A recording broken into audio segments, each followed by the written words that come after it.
Vous avez peut-être déjà vu ça. Une maison est publiée et en quelques jours, elle reçoit énormément de demandes. Pendant qu'une autre annonce reste en ligne pendant des semaines, sans quasiment aucune visite. Et souvent, ce n'est même pas une question de prix. Le vrai problème, c'est la façon dont le bien est présenté. Parce qu'aujourd'hui, la première visite ne se fait pas sur place, elle se fait sur Internet.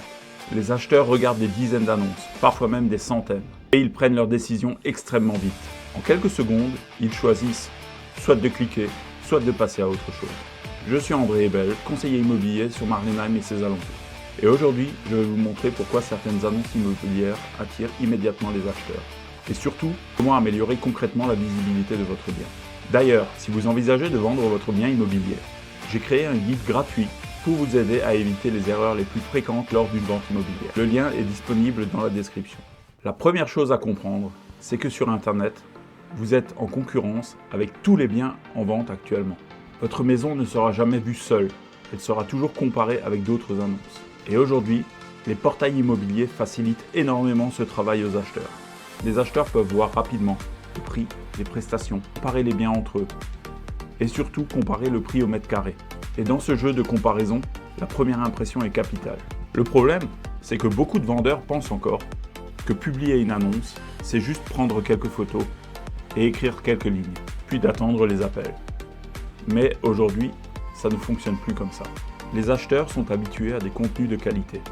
Ils passent leur journée sur Instagram, sur YouTube, sur TikTok. Toutes ces plateformes ont des contenus travaillés, avec de belles images.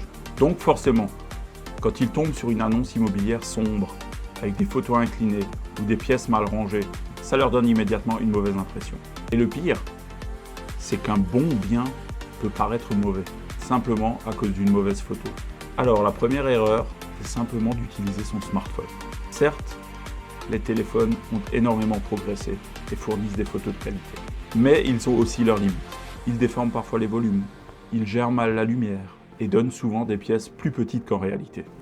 Et surtout, l'utilisation d'un téléphone pousse à prendre des photos rapidement et bien souvent trop vite. On prend 3 clichés, sans réfléchir à la lumière, à l'angle ou à ce que ressentira l'acheteur. Parce qu'une photo immobilière, ce n'est pas juste montrer une pièce, c'est raconter une histoire, c'est donner envie de vivre dedans. Et ça change tout. Deuxième erreur très fréquente, préparer la maison uniquement pour les visites, mais pas pour les photos. Alors qu'en réalité, les photos sont souvent l'étape la plus importante. Une pièce encombrée, des lumières éteintes, des objets partout, et l'œil de l'acheteur ne sait plus où regarder. A l'inverse, quand une maison est bien préparée, lumineuse, épurée, avec une atmosphère agréable, les acheteurs peuvent se projeter beaucoup plus facilement. Et c'est là qu'on comprend quelque chose d'important. Une annonce immobilière, ce n'est pas juste une information, c'est du marketing. Son but n'est pas uniquement de montrer un bien, son but est de créer une émotion. Cette émotion, elle commence avec la première photo de l'annonce.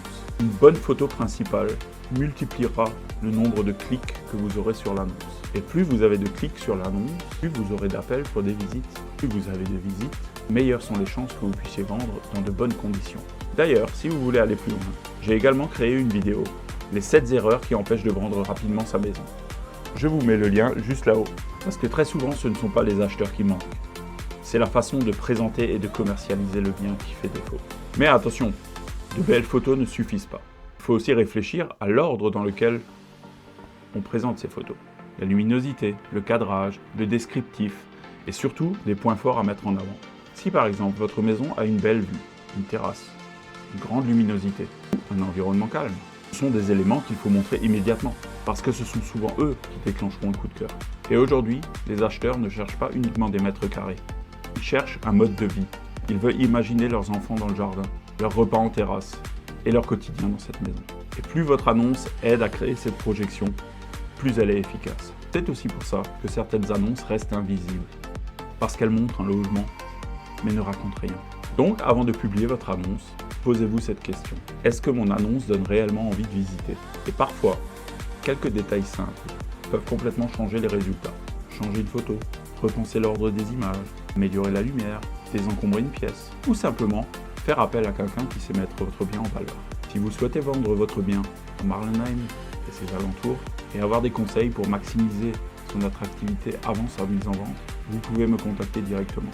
Et si cette vidéo vous a été utile, abonnez-vous, parce que je partage régulièrement des conseils immobiliers concrets pour vendre dans les meilleures conditions et éviter les erreurs qui coûtent cher.